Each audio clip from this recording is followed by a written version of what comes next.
Hi and welcome back everyone. So what I want to do now, I'm going to open up a new query and let's just bring back all the columns from the payments table.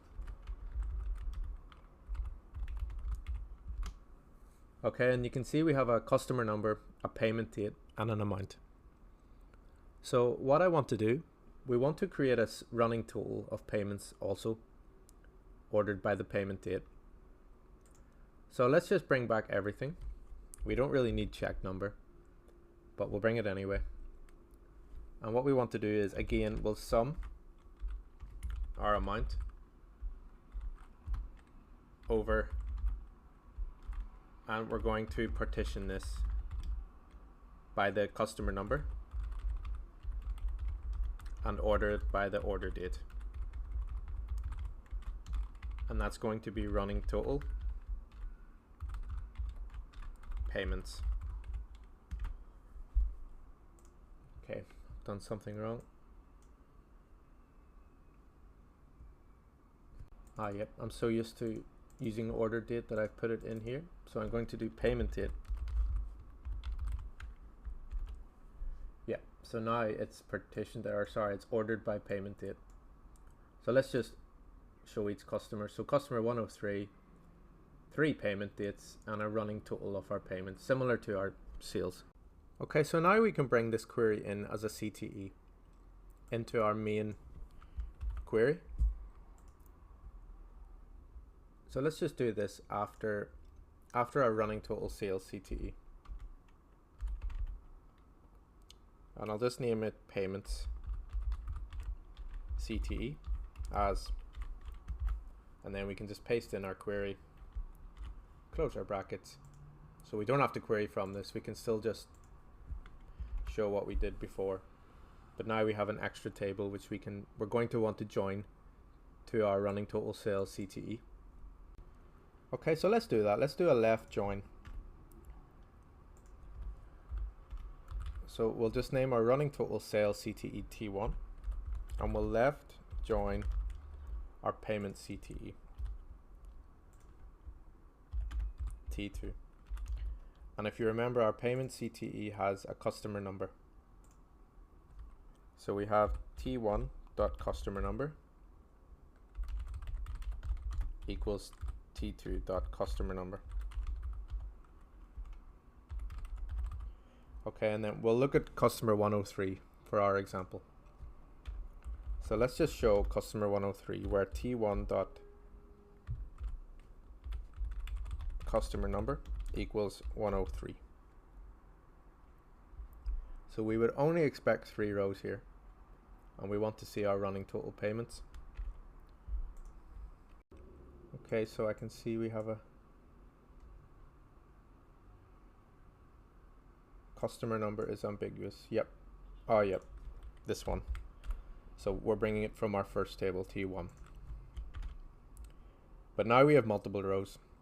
And what's happened is we have 3 rows for each order date because we have 3 running total payment values. And I did this intentionally to show you that now we need to add a second join condition. And we only want to join our payment CTE when the payment date is between the order date and the next order date. Okay, so what we're going to need to do, we're going to want to add a new column here which shows the next order date. And to do that we use lead. But we want to use lead after this calculation has happened, the sum of the sales value in our running total sales CTE. So rather than adding in a new CTE, let's just make this a subquery and select all from it.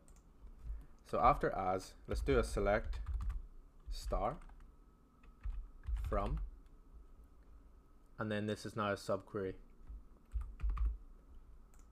We just need to name it. I'll name it subquery for now. And then if we close our bracket again, we just need to open our bracket for our CTE. Now we have a CTE where we're selecting all from a subquery.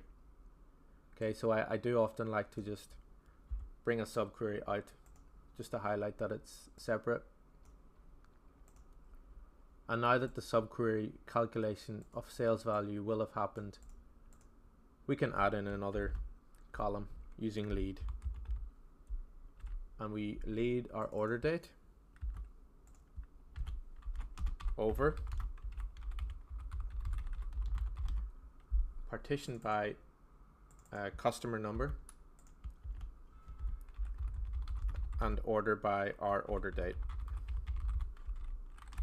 And we're going to name that column next order date.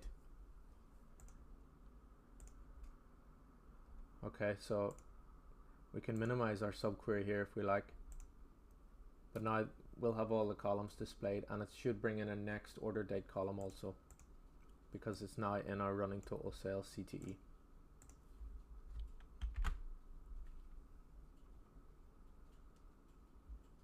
Okay, yeah, now you can see our next order date. So you'll notice we do still have these duplicates because we've kept this the same join condition, but now we have a next order date column, and we do have 3 nulls because there is no next order date on this last order. But now what we can do is we can now add into our left join condition, we want our payment date to be between the order date and the next order date. So we want t2.payment date to be between t1.order date and t1.next order date.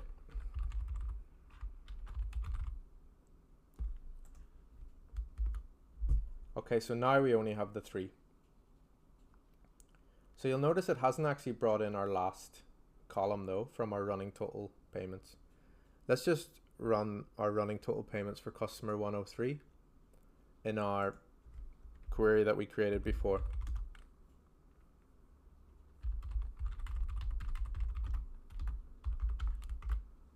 Okay, so we do have 3 outputs, and we want to show this last running total payment value, but we can't because it hasn't joined due to the last next order date being null.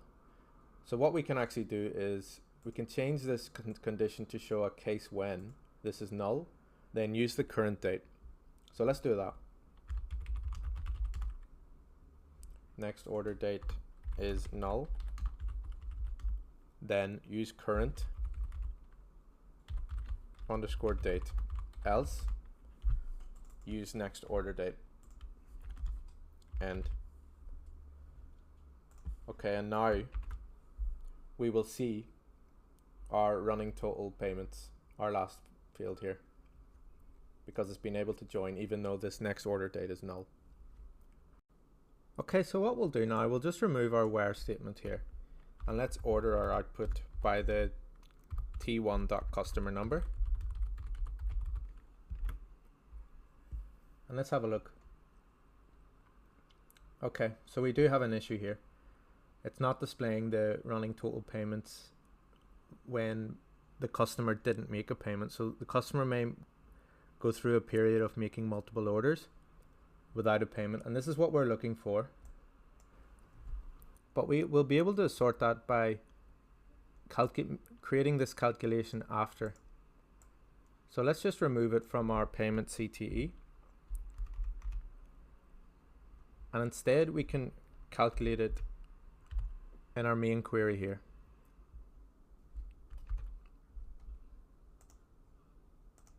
I just need to partition by t1.customer number. So now you'll notice that we still have the issue, and that's because there is no payment date to order this by in our partitioning statement. So instead of payment date, we could order it by the order date. And if we run this, now we have our running total payment. So let's order this output by customer number and order date. And then we'll go down to this customer 124 who we had the issue with. And you can see now it's just bringing the same running total payments because we're ordering it by our order date in our partition statement.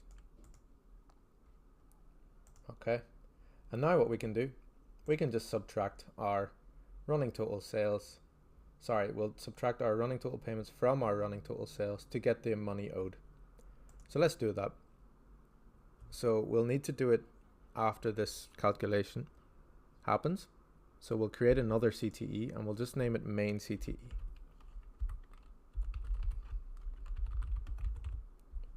And you can't order and output in a CTE, so we'll just need to remove this last statement. And you'll notice we also have customer number twice. So let's just bring back t1.all. And then we don't need anything else from our payments table apart from our running total payments.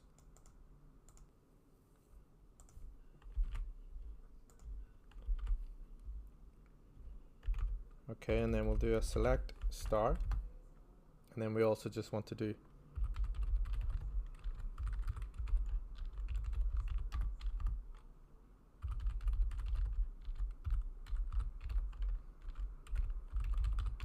running total sales minus running total payments, and we'll name that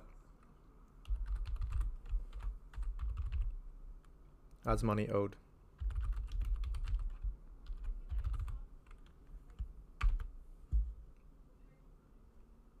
Okay, so all we need to do now is subtract our money owed from our credit limit column. So let's just add a new column, credit limit minus, and we have to write the calculation out again. We can't just type money owed, and we'll just name that as difference.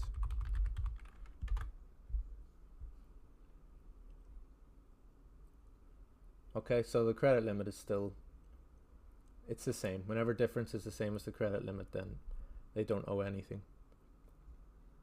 So let's see if we can find any time when the difference is negative. Yep, there is 3 situations here.